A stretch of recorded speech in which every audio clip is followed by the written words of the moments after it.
전국이 북극 추위에 갇혔습니다. 보시는 것처럼 바닷물도 갯벌도 모두 얼어붙었습니다. 지난 열흘 사이 기온차가 무려 29도나 나면서 개나리까지 폈던 서울 도심에선 이렇게 청계천이 꽁꽁 얼어붙는 일까지 벌어졌습니다. 겨울이니 춥다라고 하기엔 비정상적인 날씨 속에 전국에선 수도관이 터지고 지하철이 멈춰서는 등 피해가 잇따랐는데 문제는 우리 앞에 더 강력한 한파가 기다리고 있다는 겁니다. 먼저 조승현 기자가 보도합니다. 집안 화장실이 암흑에 갇혔습니다. 냉장고 안 조명은 꺼졌습니다. 오늘 새벽 0시쯤 경기 용인 아파트 8동 가운데 4개 동 전기 공급이 끊긴 모습입니다. 한밤 영하 10도 추위 속에 난방이 안 되면서 주민들은 추위에 떨었습니다. 물만 나오고 나머지 전기, 난방, 가스 다 안 되는 거죠. 아직 복구가 이루어지지 않아 500여 가구 주민이 불편을 겪고 있습니다. 소방대원은 줄 하나에 의지해 건물 밖 고드름을 깹니다. 이 고드름이 떨어지면 시민이 다칠 수 있습니다.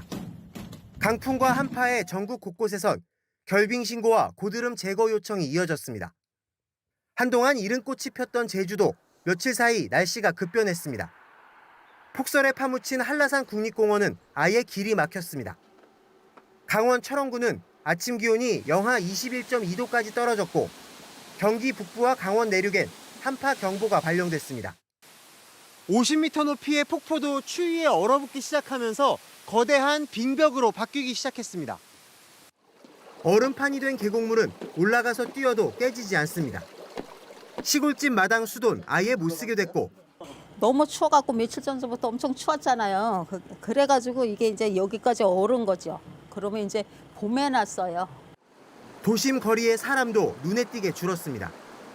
산책로 중간에 있는 다리가 꽁꽁 얼어붙었습니다. 이렇게 미끄러워서 사람들이 지나다닐 수가 없습니다. 내일과 모레 전국에 눈비가 내린 뒤 기온은 더 내려갑니다. 더 강한 북극 추위가 다가옵니다. JTBC 조승현입니다. 한파 속 출근길 대란도 이어졌습니다. 갑자기 뚝 떨어진 기온 탓에 지하철이 멈춰섰고 지옥철로 불리는 김포 골드라인도 고장나 인파가 몰리며 순식간에 아수라장이 됐습니다. 승객들은 강추위에 밖으로 내몰렸고 몇몇은 호흡곤란으로 병원에 실려갔습니다. 이은진 기자입니다. 무리하게 타지 마시고 다음 열차 이용해 주세요. 매일 끼이고 눌린 채 버텨야 하는 김포 골드라인. 가뜩이나 혼잡도가 높은데 오늘 오전 6시 23분엔 김포 사후역에서 구례 방면으로 향하던 열차가 갑자기 멈춰섰습니다. 고장난 열차를 옮기느라 오전 7시 24분부터 50분 동안 구례역에서 장기역 구간 양방향 열차가 멈췄습니다. 안 그래도 복잡한 승강장, 날씨가 갑자기 추워지면서 승객은 더 몰린 상황이었습니다. 곧 아수라장이 됐습니다. 밀리고 끼이면서 일부 승객은 호흡곤란으로 쓰러졌습니다.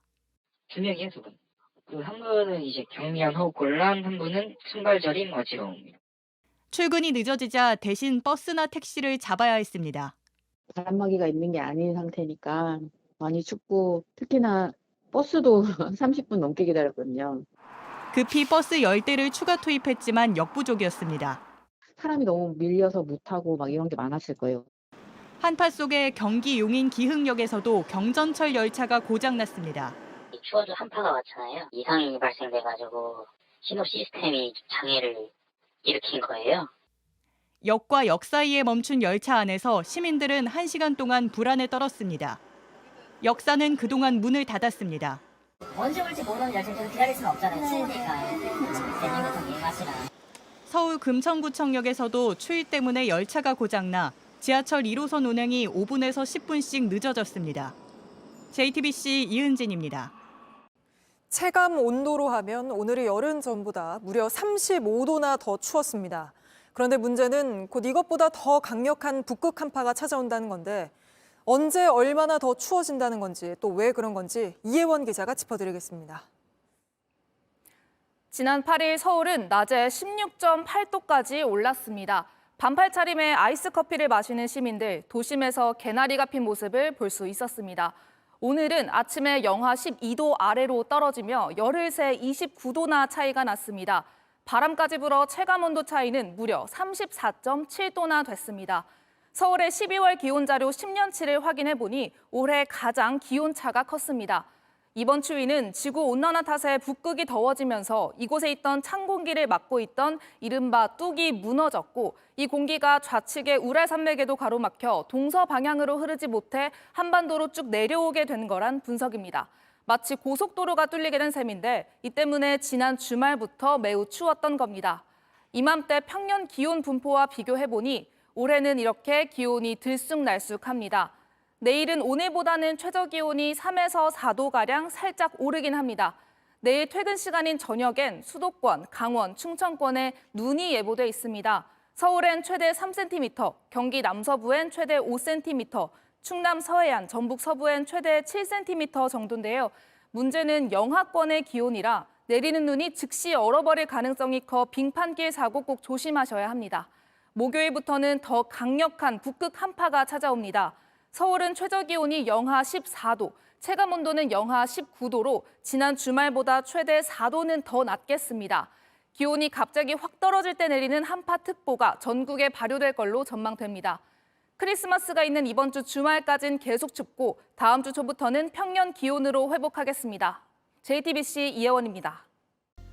오늘 같은 강추위 속에선 노숙인들 동사 위험도 커지는데 시설로 가서 추위를 피하자고 설득해도 노숙인들은 도무지 말을 듣지 않는다고 합니다. 핫팩이나 담요를 나눠주고 있지만 추위를 이겨내긴 역부족입니다. 밀착 카메라 송우영 기자가 취재했습니다. 강추위가 왔고 이렇게 비도 내리고 있습니다. 하지만 이곳 서울역에는 여전히 밖에서 노숙을 하는 사람들도 많습니다. 하지만 동사 위험까지 있기 때문에 이들을 응급 잠자리로 데리고 가려는 노력도 필사적입니다. 그 현장을 밀착 카메라가 따라가겠습니다. 노숙인들을 돕는 센터는 요즘이 가장 바쁩니다. 뚝 떨어진 기온 때문입니다. 침낭이 없다. 그러신 분들은 바로 연락 주세요. 지역별로 좀 구석구석 살펴서 상황사고가 없도록. 취약 시간인 새벽 시간은 물론 오전과 오후 3차례로 나눠 순찰을 돕니다.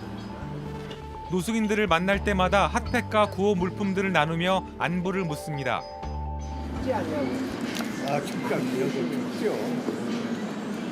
핫팩 좀 드릴까요? 네, 주세요. 하나는 뜯어드리고 하나는 새 걸로 드릴게요. 네. 휴원정센터 오셔서 쓰세요. 핫팩으로 견딜 추위가 아니지만 노숙인들은 더 이상의 도움은 거부합니다. 응급 잠자리가 있지만 내켜하지 않습니다. 추운데 어떻게 여기 계셔도 돼요?